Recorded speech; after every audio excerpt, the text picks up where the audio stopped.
Okay, maayong mudto na usab kanatong tanan Luzon, Visayas, Mindanao. Maayong mudto Philippines, maayong mudto world, maayong mudto universe. Adlaw karon nga Sabado, no? Pizza 23 na kini manghigala niining bulan sa Mayo. Uy, kumusta naman mga hingala? Nang hinaot kita nga ana kamong tanan sa kapiskay sa panglawas. Okay, no? Bino, arita mga hingala sa ato ang Saint of the Day. Wala o sa kita karoy kuan ha. Wala o sa kita karoy CBCP News kay medyo ulo api kita gamay mga hingala sa ato ang mga schedule karong mga panahon no. Bino, ang ato ang santo karong adlaw, May 23, mao si Saint Gregory VIII. No, unya, kini si Saint Gregory VIII, usa kini siya ka Santo Papa.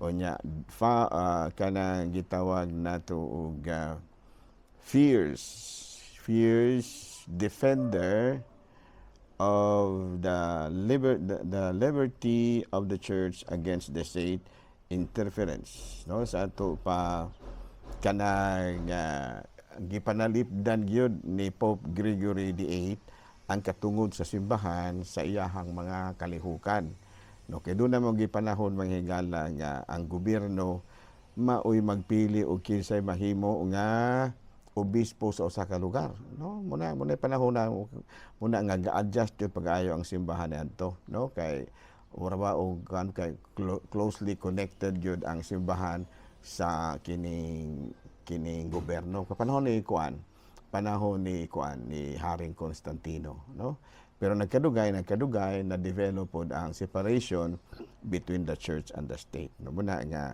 usag gyud sa mga nakahatag niini og dako kaayo nga kahulugan mao kini si Saint Gregory VIII. Okay, no. Hala no, padayon ta mga galas sa ato ang mga buhatonon alin nakita sa ato ang katekismo. Pader, mortal sin. Mortal sin, pangutana, sin so grave that it destroys a person's relationship with God. No?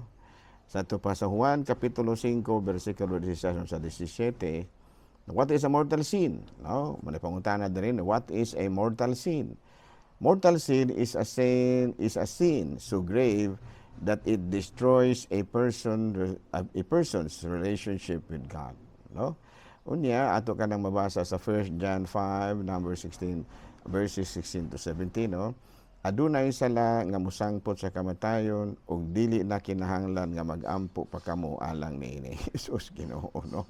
So muna gisulti ni San Juan, Kapitulo 5, versikulo 16 sa 17. Adunay mga sala nga musangpot sa kamatayon ug dili na kinahanglan nga magampo pa kamo alang niini.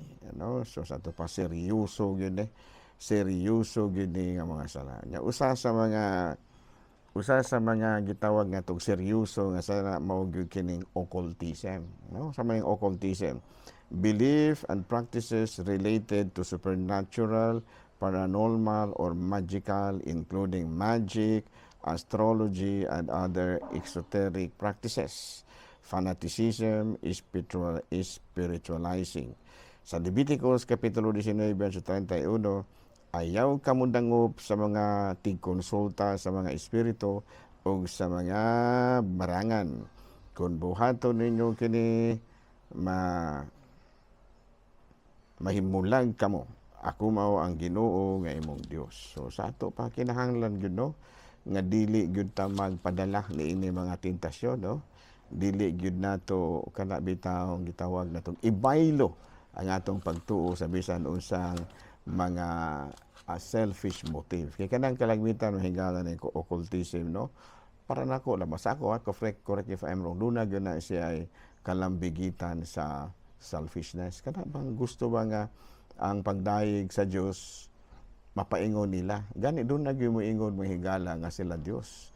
Muna mga kuyaw kaayo nga mga panghitabo sa atong kinabuhi. Nga matinta ka sa ingon ni ana ba, no? Nga murag ikaw na hinuon imbis imong gi-promote ang Ginoo, ang imuha na noong kaugalingon mo imong gi-promote. Mo na gitawag na tong idolatry. Nya kin kabulo ka kun sa imong gi-idolize mismo imong kaugalingon. Nagdaghang kay nga na mahigala nga wala man tuod mag-idolize og laing tawo ug unsa pa na din pero ang ila daing kaugalingon mo ilang gi-idolize. Na usa ka na sa mga dako kayong sala no nga mortal sin nga mo resulta gyud sa kamatayon ug kung mamatay kita nga ingon ni ana dili na kinahanglan ang iampo para nato pastilang faita no.